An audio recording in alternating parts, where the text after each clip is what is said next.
ಬನ್ನಿ ಸ್ನೇಹಿತರೆ, ಎಲ್ಲರಿಗೂ ಕೂಡ ಹನುಮಾನ್ ಸಂದೇಶ್ ಚಾನಲ್ಗೆ ಸ್ವಾಗತ. ಯಾರಾದರೂ ಮೊದಲ ಬಾರಿಗೆ ನನ್ನ ಚಾನಲ್ನ ನೋಡ್ತಿದ್ರೆ ಸಬ್ಸ್ಕ್ರೈಬ್ ಮಾಡ್ಕೊಳ್ಳೋದನ್ನ ಮರಿಬೇಡಿ.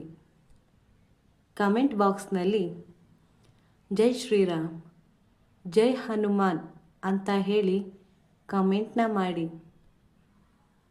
ಯಾರಾದರೂ ಮೊದಲ ಬಾರಿಗೆ ನನ್ನ ಚಾನಲ್ ನೋಡ್ತಿದ್ರೆ ಸಬ್ಸ್ಕ್ರೈಬ್ ಮಾಡ್ಕೊಳ್ಳೋದ ಮರಿಬೇಡಿ ಫ್ರೆಂಡ್ಸ್. ನಿಮಗೆ ಶ್ರೀರಾಮ ಹಾಗೂ ಹನುಮರ ಕೃಪೆ ದಯಪಾಲಿಸಲಿ.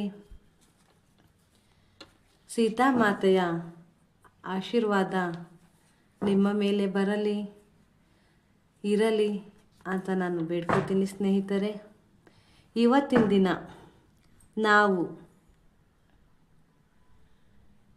ನೀವು ಅವರ ಹಿಂದೆ ಹೋಗಬೇಡಿ, ಅವರೇ ನಿಮ್ಮ ಹಿಂದೆ ಬರುವರು ಎಂಬ ವಿಷಯದ ಬಗ್ಗೆ ಮಾತಾಡ್ತಿದ್ದೀವಿ.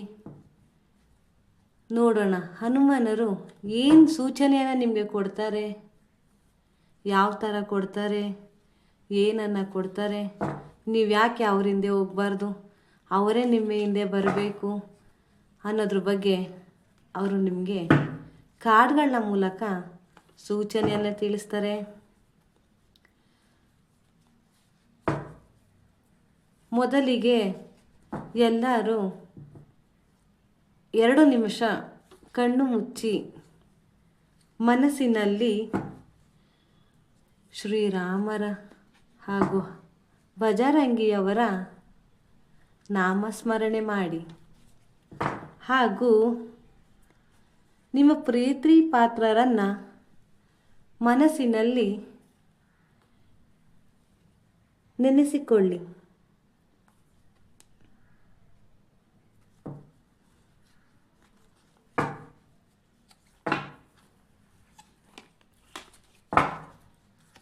ನೆನೆಸಿಕೊಂಡು ನಾನು ಇಲ್ಲಿ ಆಯ್ಕೆ ಮಾಡಿಕೊಂಡಿರುವಂತಹ 5 ಕಾರ್ಡುಗಳಲ್ಲಿ ನೋಡಿ ಫ್ರೆಂಡ್ಸ್, 5 ಕಾರ್ಡುಗಳಲ್ಲಿ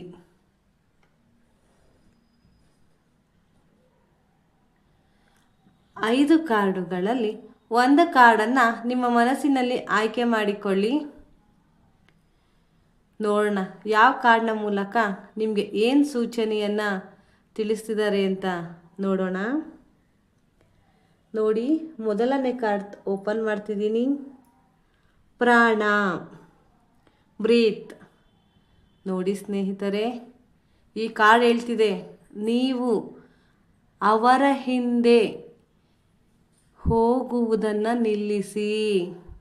ಅವರು ನಿಮ್ಮ ಪ್ರಾಣನೇ ಇರಬಹುದು, ಆದರೆ ನೀವು ಅವರಿಗೆ ಪ್ರಾಣ ಆಗಬೇಕಲ್ವಾ. ನಿಮ್ಮ ಮನಸ್ಸಿನ ಒತ್ತಡವನ್ನು ಕಡಿಮೆ ಮಾಡಿಕೊಳ್ಳಿ. ನಿಮ್ಮ ಮನಸ್ಸನ್ನು ಮತ್ತು ನೀವು ಶಾಂತವಾಗಿರಿ. ಅವರೇ ನಿಮ್ಮ ಹಿಂದೆ ಬರ್ತಾರೆ. ಅಲ್ಲಿಯವರೆಗೂ ನಾವು ಕಾಯೋಣ. ನೀವು ಪ್ರಾಣವನ್ನು, ನಿಮ್ಮ ಜೀವದ ಉಸಿರನ್ನು ಶಾಂತವಾಗಿ ಇಟ್ಟುಕೊಳ್ಳಿ, ಮನಸ್ಸನ್ನು ಶಾಂತವಾಗಿ ಇಟ್ಟುಕೊಳ್ಳಿ. ಅವರನ್ನು ಬಿಟ್ಬಿಡಿ. ನೋಡೋಣ ಅವರು ನಿಮ್ಮ ಹಿಂದೆ ಬರ್ತಾರಾ, ನೀವು ಅವರಿಗೆ ಉಸಿರಾಗಿದ್ದೀರಾ, ನೀವು ಅವರಿಗೆ ಪ್ರಾಣ ಆಗಿದ್ದೀರಾ ಅಂತ ನಾವು ತಿಳ್ಕೊಬೇಕಲ್ವಾ. ಮತ್ತು ಅದಕ್ಕೋಸ್ಕರ ನೀವು ಅವರಿಂದ ಸ್ವಲ್ಪ ದೂರನೇ ಇರಿ. ಆದಷ್ಟು ಮನಸ್ಸನ್ನು ರಿಲ್ಯಾಕ್ಸ್ ಇಟ್ಕೊಳ್ಳಿ. ಈಗ ನೀವು ಅಂದ್ಕೊಂಡಿರ್ಬೋದು, ನಾನು ಮಾತಾಡೋದು ಬಿಟ್ಬಿಟ್ರೆ ಅವರು ನನ್ನ ಹತ್ರ ಮಾತಾಡ್ತಾರೋ ಇಲ್ವೋ, ಅವ್ರು ನನ್ನ ಅವಾಯ್ಡ್ ಮಾಡ್ತಾರೇನೋ, ಈ ಥರ ಎಲ್ಲ ಥಿಂಕಿಂಗ್ ಮಾಡೋಕ್ಕೆ ಹೋಗ್ಬಿಡಿ. ಯಾಕೆಂದರೆ ಅವರು ಅವಾಯ್ಡ್ ಮಾಡ್ತಾರೋ ಇಲ್ವೋ ಅನ್ನೋ ಒತ್ತಡದಲ್ಲೇ ನೀವು ತುಂಬ ವೀಕ್ ಆಗಿಬಿಡ್ತೀರಾ. ನೀವು ತುಂಬ ಸ್ಟ್ರಾಂಗ್ ಮನಸ್ಸನ್ನು ಮತ್ತು ನಿಮ್ಮನ್ನು ಶಾಂತವಾಗಿ ಇಟ್ಕೊಳ್ಳಿ. ಅವ್ರ ಕಡೆಯಿಂದ ಏನು ರಿಸಲ್ಟ್ ಬರುತ್ತೆ ಅನ್ನೋದನ್ನು ನಾವು ವೇಟ್ ಮಾಡೋಣ ಅಂತ ಈ ಕಾರ್ಡ್ನ ಮೂಲಕ ತಿಳಿಸ್ತಿದ್ದಾರೆ. ಎರಡನೇ ಕಾರ್ಡ್ ಸೂರ್ಯ ಸ್ಟೂಡೆಂಟ್. ನೋಡಿ ಸ್ನೇಹಿತರೆ, ಈ ಕಾರ್ಡ್ ಹೇಳ್ತಿದೆ, ನೀವು ಇಷ್ಟು ದಿನ ಅವರ ಹತ್ತಿರ ಪಾಠ ಕಲ್ತಿದ್ದು ಸಾಕು. ಏನು ಹೇಳಿ, ನೀವು ಅವರ ಹತ್ರ ಪಾಠ ಕಲ್ತಿದ್ದು ಸಾಕು. ಈಗ ನೀವು ಅವರಿಗೆ ಪಾಠ ಕಲಿಸುವ ಸಮಯ ಬಂದಿದೆ. ಹೌದು, ನೀವು ಅಂದರೆ ಏನು, ನಿಮ್ಮ ಪ್ರೀತಿ ಅಂದರೆ ಏನು ಅನ್ನೋದನ್ನ ನೀವು ಈಗ ಅವರಿಗೆ ತಿಳಿಸಿಕೊಡುವ ಸಮಯ. ಅವರು ನಿಮ್ಮ ಹಿಂದೆ ಬರಬೇಕು. ಅವರನ್ನ ಅರ್ಥ ಮಾಡಿಸ್ಲಿಕ್ಕೆ ಪ್ರಯತ್ನ ಪಡ್ತಾ ಇದ್ದಾರೆ ವಿನಃ ನಿಮ್ಮನ್ನು ಅವರು ಅರ್ಥ ಮಾಡ್ಕೊಳ್ಳಿಕ್ಕೆ ಪ್ರಯತ್ನ ಪಡ್ತಿಲ್ಲ. ಆದ್ದರಿಂದ ಈ ಸಮಯದಲ್ಲಿ ಈಗ ನೀವು ಅವರಿಗೆ ಪಾಠ ಕಲಿಸುವ ಸಮಯ. ಅವರಿಗೆ ನೀವು ಏನು, ನಿಮ್ಮ ಪ್ರೀತಿ ಅಂದರೆ ಎಂಥದ್ದು ಅಂತ ಈಗ ನೀವು ಪಾಠ ಕಲಿಸಿ. ಸಾಕು ನೀವು ಅವರಿಂದ ಕಲ್ತಿರೋದು ಅಂತ ಈ ಕಾರ್ಡ್ನ ಮೂಲಕ ತಿಳಿಸ್ತಿದ್ದಾರೆ. ಮೂರನೇ ಕಾರ್ಡ್ ನೋಡೋಣ. ಚಿರಂಜೀವಿ. ನೋಡಿ, ಈ ಕಾರ್ಡ್ ತುಂಬ ಪವಿತ್ರವಾದದ್ದು. ಹನುಮನರು ಹೇಳ್ತಿದ್ದಾರೆ, ನಿಮ್ಮ ಪ್ರೀತಿ ನಿಜವಾಗಿದ್ದು ಪ್ಯೂರ್ ಪ್ರೀತಿ ಅಲ್ವಾ, ಅದೇ ರೀತಿಯಲ್ಲಿ ಅವ್ರದ್ದು ಕೂಡ ಪ್ಯೂರ್ ಪ್ರೀತಿ ಆಗಿದ್ದರೆ ಖಂಡಿತವಾಗಿಯೂ ನಿಮ್ಮ ಪ್ರೀತಿ ಶಾಶ್ವತವಾಗಿರುತ್ತೆ, ಕೊನೆವರೆಗೂ ಇರುತ್ತೆ. ಚಿರಂಜೀವಿ, ನಿಮ್ಮ ಪ್ರೀತಿಗೆ ದೀರ್ಘಾಯುಷ್ಯ ಇರುತ್ತೆ. ನೀವು ತಲೆ ಕೆಡಿಸ್ಕೊಳ್ಳೋ ಅವಶ್ಯಕತೆ ಇಲ್ಲ. ಖಂಡಿತವಾಗಿಯೂ ಅವರೇ ನಿಮ್ಮಿಂದೆ ಓಡಿ ಬರ್ತಾರೆ. ಆದರೆ ನೀವು ನಿಮ್ಮನ್ನು ಕಂಟ್ರೋಲ್ ಮಾಡ್ಕೋಬೇಕು.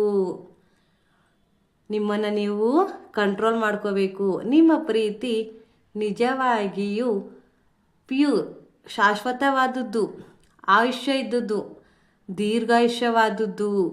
ಸೊ ಹಾಗಾಗಿ ನೀವು ಜಾಸ್ತಿ ತಲೆ ಕೆಡಿಸ್ಕೊಳ್ಳೋ ಹಾಗಿಲ್ಲ. ಇದು ಒಳ್ಳೆ ಕಾರ್ಡ್ ಆಗಿದೆ. ಹನುಮಾನರು ನಿಮಗೆ ಧೈರ್ಯನ ತುಂಬ್ತಿದ್ದಾರೆ. ನಿಮ್ಮ ಪ್ರೀತಿ ಚಿರಂಜೀವಿಯಾಗಿರೋದು, ನೀವು ಹೆದರುವ ಅವಶ್ಯಕತೆ ಇಲ್ಲ ಅಂತ ಈ ಕಾರ್ಡ್ನ ಮೂಲಕ ತಿಳಿಸ್ತಿದ್ದಾರೆ. ಬನ್ನಿ ಸ್ನೇಹಿತರೆ, ನೆಕ್ಸ್ಟ್ ಕಾರ್ಡ್ ನೋಡೋಣ. 4ನೇ ಕಾರ್ಡ್, ಬುದ್ಧಿ ಮಾತಾ. ನೋಡಿ, ಈ 4ನೇ ಕಾರ್ಡನ್ನು ಯಾರು ಆಯ್ಕೆ ಮಾಡ್ಕೊಂಡಿರ್ತೀರೋ ಅವರು ದಯವಿಟ್ಟು ಈ ಸಮಯದಲ್ಲಿ ನೀವು ನಿಮ್ಮ ಮನಸ್ಸಿನ ಮಾತನ್ನು ಕೇಳಬೇಡಿ.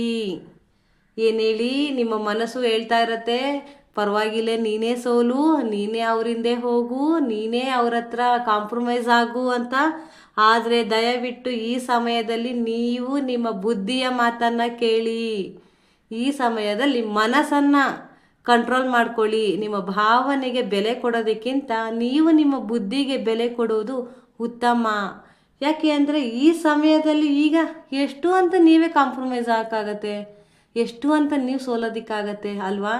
ಈ ಸಮಯದಲ್ಲಿ ನಿಮ್ಮ ಮನಸ್ಸು ಹೇಳುತ್ತೆ, ಇಲ್ಲ ನೀನು ಅವ್ರ ಹತ್ರ ಹೋಗು, ನೀನು ಅವ್ರ ಹತ್ರ ಸೋಲ್ಬೇಡ, ನೀನು ಅವ್ರ ಹತ್ರ ಅನ್ಸತ್ತೆ ನಾವ್ಯಾಕೆ ಸೋಲ್ಬೇಕು. ಒಂದು ಸಲ ಯೋಚನೆ ಮಾಡಿ ಸ್ನೇಹಿತರೆ, ಪ್ರತಿ ಕ್ಷಣವೂ, ಪ್ರತಿ ದಿನವೂ, ಪ್ರತಿ ನಿಮಿಷದಲ್ಲೂ ನಾವೇ ಸೋಲ್ಬೇಕು ಅಂದರೆ ಎಷ್ಟು ಕಷ್ಟ ಅನ್ಸತ್ತೆ ಅಲ್ಲ. ಆ ಸೋಲಿನ ಅನುಭವ ಅವರಿಗೂ ಕೂಡ ತಿಳಿಲಿ. ಏನು ಹೇಳಿ, ಈ ಸಮಯದಲ್ಲಿ ನೀವು ಬುದ್ಧಿಮಾತನ್ನು ಕೇಳಿ. ನಿಮ್ಮ ಮನಸ್ಸಿಗೆ ಚೈನ್ ಹಾಕ್ಬಿಡಿ, ಚೈನ್ ಹಾಕಿ ಲಾಕ್ ಮಾಡಿಬಿಡಿ. ಈಗೇನಿದ್ರು ನೀವು ನಿಮ್ಮ ಬುದ್ಧಿ ಅಷ್ಟೇ, ನಿಮ್ಮ ಮನಸ್ಸಿನ ಭಾವನೆಗಳಿಗೆ ಕಡಿವಾಣವನ್ನು ಹಾಕಿ ಲಾಕ್ ಮಾಡಿ ಇಟ್ಬಿಡಿ ಅಷ್ಟೇ. ಅವ್ರು ಹೇಳಬೇಕು, ಅಯ್ಯೋ ಇವ್ರು ಯಾಕೆ ಇಷ್ಟು ನನ್ನನ್ನು ಅವಾಯ್ಡ್ ಮಾಡ್ತಿದ್ದಾರೆ. ಅವರು ನಿಮ್ಮನ್ನು ಅವಾಯ್ಡ್ ಮಾಡಿರೋದಲ್ಲ, ಈಗ ನೀವು ಹೇಗೆ ಅವರನ್ನು ಕಂಟ್ರೋಲ್ ತಗೋತೀರಾ ಅಂತ. ಇಷ್ಟು ದಿನ ಅವ್ರು ನಿಮ್ಮನ್ನು ಕಂಟ್ರೋಲ್ ತೊಗೊಂಡಿದ್ದಾರೆ ಅಲ್ವಾ. ಇಷ್ಟು ದಿನ ಅವ್ರ ಮನಸ್ಸಿಗೆ ಬಂದಂಗೆ ನಿಮ್ಮನ್ನು ಆಟ ಆಡಿಸಿದ್ದಾರೆ. ಈಗ ನಿಮ್ಮ ಟೈಮ್. ಈಗ ನೀವು ನಿಮ್ಮ ಮನಸ್ಸನ್ನು ಕಡಿವಾಣ ಹಾಕಿ ನಿಮ್ಮ ಬುದ್ಧಿ ಏನು ಹೇಳುತ್ತೆ ಆ ಬುದ್ಧಿಗೆ ತಕ್ಕಂತೆ ನೀವು ನಡೆದುಕೊಳ್ಳಿ ಅಂತ ಈ ಕಾರ್ಡ್ನ ಮೂಲಕ ತಿಳಿಸ್ತಿದ್ದಾರೆ. ಬನ್ನಿ ಸ್ನೇಹಿತರೆ, ಕೊನೆಯ ಕಾರ್ಡ್, ದ ರಿನ್ಯೂನಿಯನ್. ಅಂದರೆ ಈಗ ಆಲ್ರೆಡಿ ಬಿಟ್ಟೋಗಿರುವಂತಹ ಸಂಬಂಧಗಳು ಮತ್ತೆ ನಿಮ್ಮೊಂದಿಗೆ ಸೇರಲು ಬಯಸ್ತಿರ್ಬೋದು. ನೀವು ಅವರಿಂದೇ ಹೋಗ್ಬಿಡಿ. ಈಗ ಅವ್ರ ಮನಸ್ಸೆಲ್ಲ ಅಂತಿರತ್ತೆ, ಅಯ್ಯೋ ನಾನು ಅವ್ರನ್ನ ಯಾಕೆ ಬಿಟ್ಟೆ, ನಾನು ಅವ್ರನ್ನ ಮತ್ತೆ ಸೇರಬೇಕು. ಹೌದು, ಅವರ ಪ್ರೀತಿ ನಿಜವಾದದ್ದು. ದ ರಿನ್ಯೂನಿಯನ್, ಮತ್ತೆ ಅವ್ರು ನಿಮ್ಮಿಂದ ಸೇರೋದಕ್ಕೆ ಬರ್ತಿದ್ದಾರೆ, ಮತ್ತೆ ಹೊಸ ಸಂಬಂಧ ಸೃಷ್ಟಿಯಾಗತ್ತೆ. ಆದರೆ ಈ ಸಮಯದಲ್ಲಿ ಅವರಿಗೆ ಹೊಂದಾಣಿಕೆ ಮಾಡ್ಕೋಬೇಡಿ, ಅವರೇ ನಿಮ್ಮನ್ನು ಹೊಂದಾಣಿಕೆ ಮಾಡ್ಕೊಳ್ತಾರೆ. ಅವರು ಇಷ್ಟು ದಿನ ನೀವು ಹೊಂದಾಣಿಕೆ ಮಾಡಿ ಮಾಡಿ ಸಾಕಾಗಿರುತ್ತೆ, ಅಡ್ಜಸ್ಟ್ ಮಾಡ್ಕೊಂಡು ಬೇಜಾರಾಗಿರುತ್ತೆ. ಅದಕ್ಕೆ ನೀವು ಅವ್ರನ್ನ ಬಿಟ್ಬಿಟ್ಟಿರ್ತೀರಾ, ಅಥವಾ ಸ್ವಲ್ಪ ಅವಾಯ್ಡ್ ಮಾಡಿರ್ತೀರಾ, ಅಥವಾ ಅವ್ರನ್ನ ಮರೆಯೋ ಪ್ರಯತ್ನನ ಮಾಡಿರ್ತೀರಾ.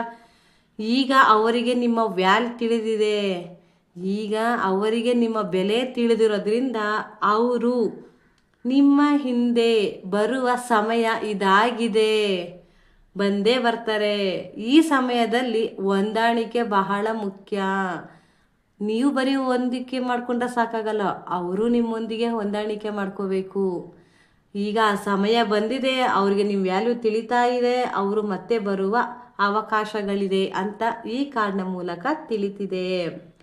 ನೋಡಿ ಸ್ನೇಹಿತರೆ, ಈ ದಿನ ನಾವು ಹನುಮನರು, ನೀವು ಮನಸ್ಸನ್ನು ಒತ್ತಡವಾಗಿಟ್ಕೋಬೇಡಿ, ನೀವು ಈಗ ಬುದ್ಧಿ ಕಲಿಸುವ ಸಮಯ ಬಂದಿದೆ, ನಿಮ್ಮ ಪ್ರೀತಿ ಶಾಶ್ವತವಾದುದು, ನೀವು ಯೋಚನೆಯನ್ನು ಮಾಡಬೇಡಿ. ಈ ಸಮಯದಲ್ಲಿ ನೀವು ಮನಸ್ಸನ್ನು, ಮಾತನ್ನು ಕೇಳದೆ ಬುದ್ಧಿ ಮಾತನ್ನು ಕೇಳಿ. ದ ರಿನ್ಯೂನಿನ್ ಅವರು ನಿಮ್ಮಿಂದ ಬರುವ ಹಾಗೆ ಯೋಚನೆಯನ್ನು ಮಾಡ್ತಿದ್ದಾರೆ, ನೀವು ಕಾಯಿರಿ ಅಂತ ಈ ಕಾರ್ಡ್ಗಳನ್ನ ಮೂಲಕ ತಿಳಿಸ್ತಿದ್ದಾರೆ. ನೋಡಿ, ಇದು ಕೇವಲ ಜನರಲ್ ರೀಡಿಂಗ್ ಆಗಿರುತ್ತೆ. ಇಂತಹ ವಿಡಿಯೋಗಳಿಗೆ ನನ್ನ ಚಾನಲ್ನ ಸಬ್ಸ್ಕ್ರೈಬ್ ಮಾಡ್ಕೊಳ್ಳಿ, ಲೈಕ್ ಮಾಡೋದನ್ನ ಮರಿಬೇಡಿ. ಕಾಮೆಂಟ್ ಬಾಕ್ಸ್ನಲ್ಲಿ ಜೈ ಶ್ರೀರಾಮ್, ಜೈ ಹನುಮಾನ್ಜಿ ಅಂತ ಕಾಮೆಂಟ್ ಮಾಡೋದನ್ನ ಮರಿಬೇಡಿ. ಎಲ್ಲರಿಗೂ ಕೂಡ ಹನುಮನರು ಮತ್ತು ಸೀತಾಮಾತೆ ಹಾಗೂ ಶ್ರೀರಾಮ ನಿಮ್ಮ ಮೇಲೆ ಕೃಪೆ ತೋರಲಿ ಅಂತ ನಾನು ಪ್ರಾರ್ಥನೆಯನ್ನು ಮಾಡಿಕೊಳ್ತೀನಿ. ಎಲ್ಲರಿಗೂ ಕೂಡ ಧನ್ಯವಾದಗಳು.